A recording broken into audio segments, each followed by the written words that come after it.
கர்த்தருடைய பரிசுத்தமான நாமத்திற்கு ஸ்தோத்திரம் உண்டாவதாக. இந்த நாளும் கர்த்தருடைய சந்நிதியிலே கடந்து வந்திருக்கக்கூடிய ஒவ்வொருவரையும் தேவனுடைய நாமத்திலே வாழ்த்துகிறேன். இந்த நாளும் ஒரு திருவசனத்தை உங்களுக்கு காண்பித்துக் கொடுக்க விரும்புகிறேன். அபகுக் எழுதிய தீர்க்க தரிசன வசனம், அதன் 2ஆம் அதிகாரம் 3ஆம் வசனத்தின் ஊடாக நாம் சிந்திக்கவிருக்கிறோம்.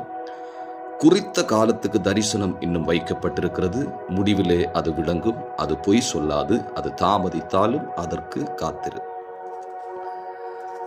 தேவனுடைய வார்த்தை சொல்கிறது, நம்முடைய வாழ்க்கையிலே ஒரு தரிசனத்தை தேவன் தந்திருக்கிறார். அது குறித்த காலத்திற்கென்று வைக்கப்பட்டிருக்கிறது. அது முடிவிலேதான் அது எதற்காக தேவன் அந்த தரிசனத்தை தந்தார் என்பதை நாம் விளங்கிக் கொள்ள இயலும். ஆனால் அந்த தரிசனத்தின் சம்பூரணத்தை நாம் காண வேண்டும் என்றால் அதற்காக காத்திருக்க வேண்டும் என்று தேவனுடைய வசனம் சொல்கிறது. முடிவிலே அது விளங்கும், அது வரும், நிச்சயமாக நம்முடைய வாழ்க்கையிலே அது கடந்து வரும், அது நிறைவேறும் என்று தேவனுடைய வசனம் உறுதியாக நமக்கு சொல்கிறது. தேவனுடைய வசனத்தினூடாக நாம் கடந்து போகிற பொழுது அற்பமான ஆரம்பத்தை அசட்டை பண்ணாதே என்று தேவனுடைய திருவசனத்திலே நாம் காண்கிறோம். நாம் சிலதை விளங்கிக் கொள்ளாமல் இருக்கிறதுனாலே தேவன் தந்த தரிசனத்தை உதறி போட்டு நாம் கடந்து போகிறோம், அதை மறந்து விடுகிறோம். தேவனுடைய ஊழியத்தை செய்கிறதற்கு உற்சாகம் இல்லாதவர்களாய் நாம் ஆய்ப்போகிறோம்.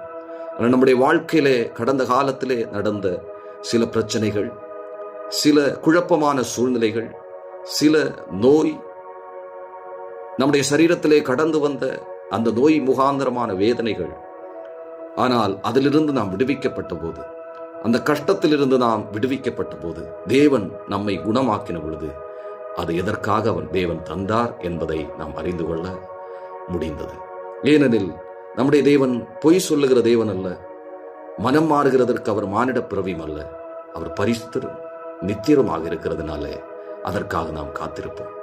தேவனுடைய வார்த்தைகள் ஒன்றும் ஒருபோதும் ஒரு நாளும் பொய் சொல்லாது. அந்த வார்த்தைகள் உண்மையை மாத்திரமே எப்போதும் சொல்கிறது.